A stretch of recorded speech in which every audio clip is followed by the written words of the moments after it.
ಬಿಡದಿಯ ಬೈರಮಂಗಲ ಗ್ರಾಮದಲ್ಲಿ ರೈತರು ನಡೆಸುತ್ತಿರುವ ಪ್ರತಿಭಟನಾ ಸ್ಥಳಕ್ಕೆ ವಿಜಯನಗರ ಶಾಸಕ ಬಸವನಗೌಡ ಪಾಟೀಲ್ ಯತ್ನಾಳ್ ಭೇಟಿ ನೀಡಿ ಬಿಡದಿ ರೈತರಿಗೆ ತಮ್ಮ ಬೆಂಬಲ ಸೂಚಿಸಿದರು.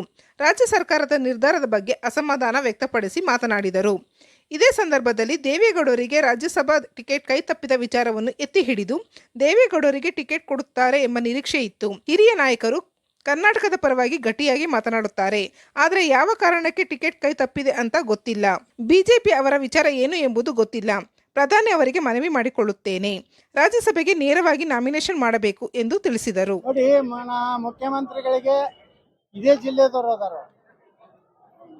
ಅವರು ನಿನ್ನೆ ಹೇಳಿದ್ದಾರೆ, ಒಂದೇ ಫ್ರೂಟ್ ಸಹಿತ ರೈತರು ಒಂದು ಇಂಚು ಮಾರಬೇಡ್ರಿ. ನಾ ಇವತ್ತು ಬೆಳಿಗ್ಗೆಯಿಂದ ಸುಮಾರು 5-6 ಹಳ್ಳಿಯಲ್ಲಿ ಹೋಗಿದ್ದೇನೆ, ಅಡಿಕೆ ತೋಟದಲ್ಲಿ ಹೋಗಿದ್ದೇನೆ, ಬಾಳೆ ತೋಟದಲ್ಲಿ ಹೋಗಿದ್ದೇನೆ, ರೇಷ್ಮೆ ಬೆಳೆಯುವಂಥ ಪ್ರದೇಶದಲ್ಲಿ ಹೋಗಿದ್ದೇನೆ. ಇಲ್ಲಿ 1 ಎಕರೆಯೂ ಸಹ ಬಡ್ಡಿ ಜಮೀನಿಲ್ಲ.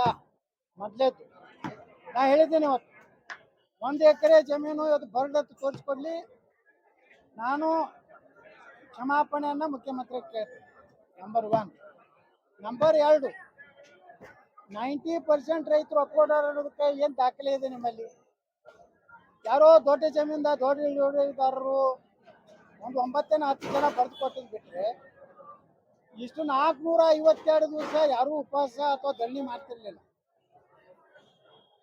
ರೈತರು ಸಾಮಾನ್ಯ ಬಡ ಜನ ರೈತರನ್ನಾದಾರ, ಬಡ ರೈತರು ಸಣ್ಣ ಸಣ್ಣ ಹಿಡುವಳಿದಾರ, ಅವರ ಇಡೀ ಜೀವನವನ್ನೇ ಹಾಳಾಗಿ ಹೋಗ್ತದೆ.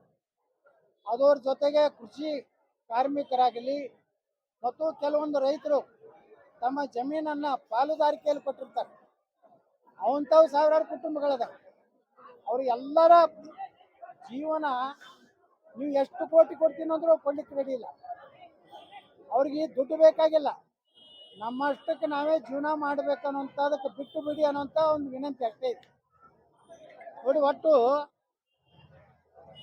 ಈ ಒಂದು ಪ್ರದೇಶದಲ್ಲಿ ಸುಮಾರು 9,600 ಎಕರೆ. ಅದರಲ್ಲಿ ಕೆಲವೊಂದು ಜನ ಇದ್ದೇ ಇರ್ತಾರೆ, ಒಂದು 5% ಇದ್ದಾರೆ. ಅದು ಉಳಿದ ಜನ ಯಾರೂ ರೆಡಿ ಇಲ್ಲಲ್ಲ. ನಿಮಗೆ ಅಷ್ಟು ಒಂದು ಹೊಸ ಟೌನ್ಶಿಪ್ ಮಾಡಬೇಕಾದ್ರೆ ಬರಡು ಭೂಮಿಯಲ್ಲಿ ಮಾಡ್ರಿ. ಅಲ್ಲೇ ಸಾತ್ನೂರದಲ್ಲಿ ಸಾಕಷ್ಟು ಬರಡು ಭೂಮಿ ಇದೆ. ನೀವು ಅಲ್ಲೇ ಒಂದು ಟೌನ್ಶಿಪ್ ಕಟ್ರಿ, ಮೆಟ್ರೋ ಟ್ರೈನ್ ಮಾಡ್ರಿ. ಅಲ್ಲಿ ತನ ಏನು ಈ ಮೆಟ್ರೋ ಟ್ರೈನ್ದಲ್ಲಿ 10 ನಿಮಿಷದಲ್ಲಿ ಹೋಗ್ಬೋದು. ನೀವು ಇಂಥ ಫಲವತ್ತಾದಂಥ ಜಮೀನು ಮತ್ತು ಅಲ್ಲಿ ಜೀವನವನ್ನ ಏನು ಒಂದು ರೀತಿ ನೆಮ್ಮದಿ ಜೀವನ ಏನು ಮಾಡ್ತಾ ಇದ್ದಾರೆ ರೈತರು, ಅವ್ರ ಜೀವನ ಯಾಕೆ ಹಾಳು ಮಾಡ್ತೀರಿ ಅಂತ ಕೇಳ್ತೀನಿ. ಇಷ್ಟು 1 ವರ್ಷದಿಂದ ಹೋರಾಟ ಮಾಡ್ತೀರ ಸರ್ ರೈತರು.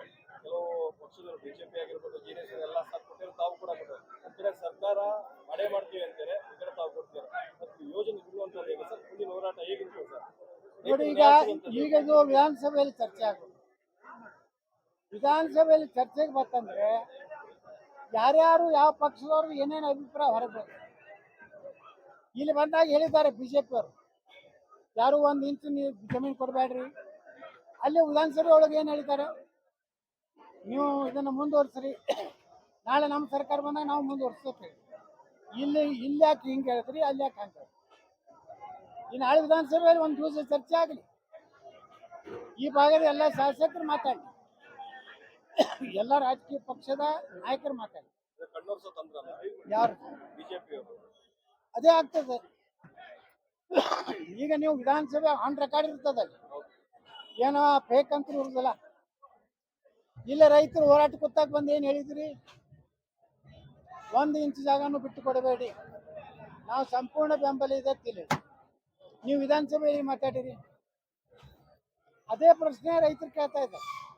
ಅದಕ್ಕೆ ನಾಳೆ ನಾನು ವಿಧಾನಸಭೆಯಲ್ಲಿ ಪ್ರಸ್ತಾವನೆ ಮಾಡ್ತೇನೆ. ಅವಾಗ ಡಿ ಕೆ ಶಿವಕುಮಾರ್ ಅವ್ರದ ಉತ್ತರ ಏನಿದೆ, ವಿರೋಧ ಪಕ್ಷಗಳ ಅವರ ಅಭಿಪ್ರಾಯ ಏನಿದೆ, ಕೊನೆಗೆ ಒಂದೇ ಮಾತು ನಾ ಡಿ ಕೆ ಶಿವಕುಮಾರ್ಗೆ ವಿನಂತಿ ಮಾಡ್ಬೋದು, ರೈತರ ಪರವಾಗಿ ದೊಡ್ಡ ಮನಸ್ಸು ಮಾಡಿ ರೈತರನ್ನ ಅವ್ರ ಜೀವನ ಮಾಡ್ಲಿಕ್ಕೆ ಬಿಡಿ.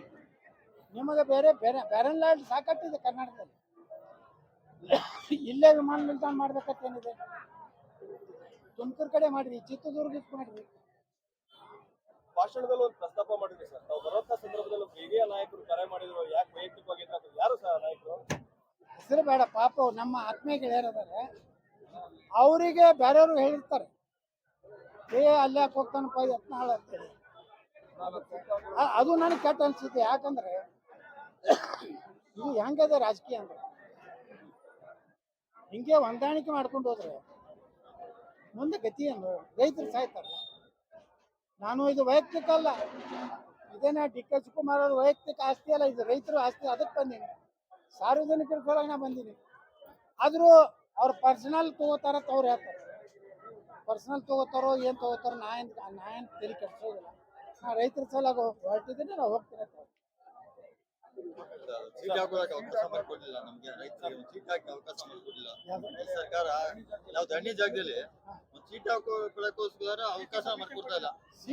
ಸೀಟ್ ಹಾಕಿ ಕುಂತ್ಕೊಳ್ಳೋಕೆ ಕೆಳಗಡೆ ನಾವು ದಂಡಿ ಮಾಡಕ್ಕೂ ಅವಕಾಶ ಮಾಡಿಕೊಡ್ತಾ ಇಲ್ಲ. ಪೊಲೀಸ್ ಇಂದ ನಮ್ಗೆ ದರ್ಪ ದೌರ್ಜನ್ಯ ಮಾಡ್ತವ್ರೆ. ನೀವು ರಾತ್ರಿ ಹಾಕೋರಿ, ಹಾಕೋರಿ. ಅದಕ್ಕೇನು ನೋಡ್ರಿ, ನೀವು ಜನಪರ ಹೋರಾಟ ಮಾಡೋದಿಲ್ಲ. ಏನೇನ ಆ ಭೂಮಿಯನ್ನ ಅತಿಕ್ರಮಣ ಮಾಡ್ತಾ ಇಲ್ಲ, ಅಥವಾ ಏನು ಪರ್ಮನೆಂಟ್ ಸ್ಟ್ರಕ್ಚರ್ ಕಟ್ತಾ ಇಲ್ಲ, ಏನೂ ಇಲ್ಲ. ನೀವು ಧೈರ್ಯ ಮಾಡ್ಬೇಕು. ರೈತರು ಎಲ್ಲಾನು ಅವ್ರದ್ದು ಚೌಕಸ್ ಕೂತ್ರ ಅವ್ರಿಗೆ ಹೋರಾಟ ಮಾಡಬೇಡ ಅಂತ ಹೇಳ್ತಾರೆ. ಹಂಗಾದ್ರೆ ಬೆಳ್ಳಿಕ್ ಆಗ್ತದ. ನಮಗೂ ದೇವೇಗೌಡರಿಗೆ ಟಿಕೆಟ್ ಕೊಡ್ತಾ ಇರ್ತೀವಿ, ನಿರೀಕ್ಷೆ ಇತ್ತು. ಒಬ್ಬ ರಾಜ್ಯದ ಹಿರಿಯ ನಾಯಕರು ಮತ್ತು ಕರ್ನಾಟಕದ ಪರವಾಗಿ ಒಂದು ಗಟ್ಟಿಯಾಗಿ ಮಾತಾಡ್ತಿರ್ತಾರೆ. ಯಾವ್ಯಾವ ಕಾರಣದಿಂದ ಕೊಟ್ಟಿಲ್ಲ ನನಗೆ ಗೊತ್ತಿಲ್ಲ, ಆದರೆ ನಮಗೂ ದೇವೇಗೌಡರು ಕೊಡಬೇಕಾಗಿತ್ತು ಅಂತ ನಮ್ದು ವೈಯಕ್ತಿಕ. ಕಾಂಗ್ರೆಸ್ ಅವರು ಟೀಕೆ ಮಾಡ್ತಾರೆ ಸರ್, ಹಿರಿಯ ಒಕ್ಕಲಿಗ ನಾಯಕರಿಗೆ ಕೊಟ್ಟಿಲ್ಲ ಬಿಜೆಪಿ ಅವರು ಮಾಡ್ತಾ ಇದ್ದಾರೆ. ಏನು ಬಿಜೆಪಿ ಅವ್ರಿಗೆ ಏನು ಅವ್ರ ವಿಚಾರ ಇದೆ ಗೊತ್ತಿಲ್ಲ. ಆದ್ರೆ ದೇವೇಗೌಡರಿಗೆ ನಾ ಪ್ರಧಾನಮಂತ್ರಿಗಳಿಗೆ ವಿನಂತಿ ಮಾಡ್ಕೋತೀನಿ, ಯಾವ ರೀತಿ ನೇರ ನಾಮಿನೇಷನ್ ಇದೆ. ಈಗ ಇವ್ರನ್ನ ಮಾಡಿದಾರಲ್ಲ, ನಮ್ಮ ಧರ್ಮಸ್ಥಳ ವೀರೇಂದ್ರ ಹೆಗ್ಗಡೆ ಅವ್ರನ್ನ, ನಮ್ಮ ಇನ್ಫೋಸಿಸ್ದು ಇವ್ರನ್ನೆಲ್ಲ ಸುಧಾಮೂರ್ತಿ ಅವ್ರನ್ನ, ಹಂಗೆ ದೇವೇಗೌಡರು ಸಹ ಒಬ್ಬ ಸದನದಲ್ಲಿ ಒಬ್ಬ ಹಿರಿಯ ನಾಯಕರು ಇರಬೇಕು. ಕರ್ನಾಟಕ ಧ್ವನಿಯಾಗಿ ಅವ್ರು ಕೆಲಸ ಮಾಡ್ತಾರೆ. ಇಂಥ ವಯಸ್ಸಿನಲ್ಲಿ ಸಹ ಎದ್ದೇಳಿಕಂದ್ರೂ ಸಹ ನೀರು ಕೂತಾದರೂ ಕರ್ನಾಟಕದ ನೀರಾವರಿ ಬಗ್ಗೆ, ಈ ಒಂದು ಯಾವುದಾದ್ರು ಮೇಕೆದಾಟು ಬಗ್ಗೆ ಗಟ್ಟಿ ಧ್ವನಿಯನ್ನು ಪ್ರಧಾನಮಂತ್ರಿಗಳು ನೇರವಾಗಿ ತಮ್ಮ ಒಂದು ಅಧೀನದಲ್ಲಿರುವಂಥ ಒಂದು ನಾಮಿನೇಷನ್ ಮಾಡ್ಬೇಕಂತ ವಿನಂತಿ ಮಾಡ್ತಾರೆ.